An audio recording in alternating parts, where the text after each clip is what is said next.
அன்பின் வாழ்த்துக்கள். நல்லா இருக்கிறீங்களா? நான் இன்னும் அந்த சிட்டில தான் இருக்கிறேன். அதாவது லாஸ் வேகஸ் என்கிற அந்த சிட்டி, அந்த பட்டணம். இந்த பட்டணத்துக்காக ஜெபிக்கிறீங்களா? கட்டாயம் ஜெபிக்கணும். இது நிவேதா என்கிற ஒரு மாநிலத்தில் இருக்குது. அமெரிக்காவில் 50 மாநிலம் இருக்குது இல்ல, இது கலிபோர்னியா மாநிலத்துக்கு பக்கத்தில் இருக்கிறது. நெவேடா என்கிற ஒரு மாநிலம். இந்த மாநிலத்துக்கு என்ன சிறப்பு தெரியுமா? அதாவது இந்த மாநிலத்துக்கு ஒரு பேர் வச்சிருக்கிறாங்க, ஸ்டேட் ஆஃப் சில்வர். அதாவது வெள்ளி வெள்ளி நிறைய கிடைக்கக்கூடிய ஒரு இடமா இருந்திருக்கிறது. கலிபோர்னியா சிட்டி ஆஃப் கோல்டும்பாங்க, அதாவது ஸ்டேட் ஆஃப் கோல்டு, நிறைய தங்கம் கிடைக்கிற இடம். இங்க வெள்ளி கிடைக்கிற இடம். அதனால தான் இங்க நிறைய பேர் செட்டில் ஆகி இது ஒரு பெரிய மாநிலமாய் உருவாகி இருக்கிறது. இங்க இருக்கிற இந்த பட்டணத்திலிருந்து உங்களோட நான் பேசுகிறேன். சரி, இந்த நாள்ல ஆண்டவர் எனக்கு என்ன வசனம் வைத்திருக்கிறார்? நீதிமொழிகள் 16ஆம் அதிகாரம் 20வது வசனம். விவேகத்துடன் காரியத்தை நடப்பிக்கிறவன் நன்மை பெறுவான். உங்களுக்கு ஒரு நன்மையான காரியம் நடக்கணும். உங்களுடைய பிள்ளைகள் காரியத்துல அல்லது உங்களுடைய பிசினஸ் காரியத்துல, ஊழிய காரியத்துல ஒரு நன்மை தடைப்பட்டுக்கிட்டே இருக்கிறது. இந்த நன்மை மாத்திரம் நடக்க மாட்டேங்கன்னு சொந்து போயிருக்கிறீங்களா?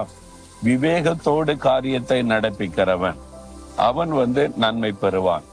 நம்ம எந்த காரியம் செய்தாலும் நம்ம நினைச்சபடி, நம்ம விரும்பினபடி, எனக்கு தெரியும், எனக்கு திறமை இருக்குன்னு செய்யாதபடி, இது எப்படி செய்யணும், இது எப்படி செஞ்சா சக்சஸ் ஆகும், இது எப்படி செய்தா ஆசீர்வாதமா இருக்குன்னு சொல்லி ஜெபம் பண்ணி தேவனுடைய விவேகம், ஞானத்தை பெற்றுக்கொள்ளணும். சிலர் சொல்லுவாங்க, பத்தியில புத்தி இருக்குதா, ஏன் இப்படி பேசுன, ஏன் இப்படி செய்த, நீ புத்தீனமா நான் செய்துட்டேன் அப்படின்னு சொல்லுவாங்கல்ல. தாவீது கூட சொல்லுகிறார், ஒரு சமயத்துல, ஆண்டவரே நான் புத்தீனமா செய்துட்டேனே, தப்பு பண்ணிட்டேனே என்பதாய். அதனால ஒரு பெரிய பாதிப்பு வந்தது.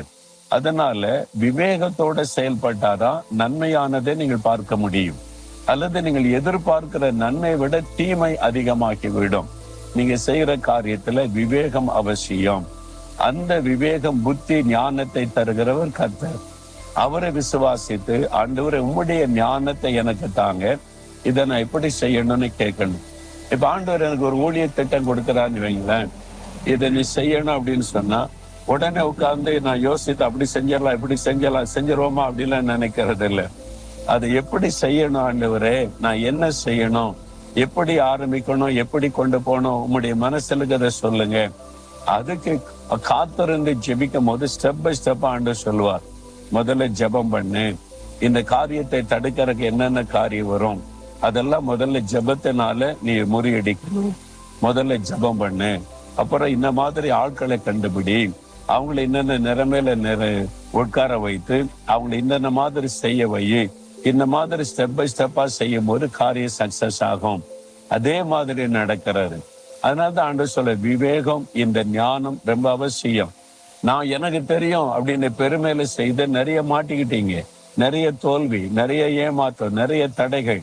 இனியாவது அதை விட்டு ஆண்டவர்கிட்ட சொல்லுங்க, நான் தப்பு பண்ணிட்டு ஆண்டவரே, என் சொந்த பலம், ஞானம், புத்தியை சார்ந்துட்டு என்னை மன்னிச்சிருங்க. புத்தீனமா நிறைய காரியம் செய்தனால என் குடும்பமே பாதிக்கப்பட்டு போச்சுது. என் பிசினஸ்ல பாதிப்பு வந்துட்டு, தவறான தீர்மானம், புத்தீனமா செய்த காரியம். அப்ப உம்மிடத்துல ஆலோசனை கேட்காம, உம்முடைய ஞானத்தை பெற்றுக்கொள்ளாம நான் செய்த காரியத்தினால்தான் இவ்வளவு காட்டும். இன்றைக்கு என்ன ஒப்பு கொடுக்கிறேன், எனக்கு இதுல ஞானம் கொடுங்க, வழிநடத்தல் தாங்க அப்படின்னு கேளுங்க. இந்த தீமை நன்மையா மாறிடும், தடைகள் ஆசீர்வாதமா மாறிடும், நஷ்டம் உங்களுக்கு லாபமாய் மாறிடும். அற்புதத்தை நீங்க காண்பீங்க. ஆண்டவர்கிட்ட சொல்றீங்களா, இயேசுவே நான் தப்பு பண்ணிட்டேன், நான் விவேகத்தோட உம்முடைய ஆலோசனை கேட்டு நடக்காம என் விருப்பப்படி என் புத்தியை சார்ந்துட்டு என்னை மன்னிச்சிருங்க. இன்றைக்கு என்னை ஒப்பு கொடுக்கிறேன். இந்த காரியத்துல நான் என்ன செய்யணும், எப்படி செய்யணும், விவேகத்தை எனக்கு தாங்க, ஞானத்தை தாங்க, வழிநடத்தல தாங்கன்னு கேளுங்க.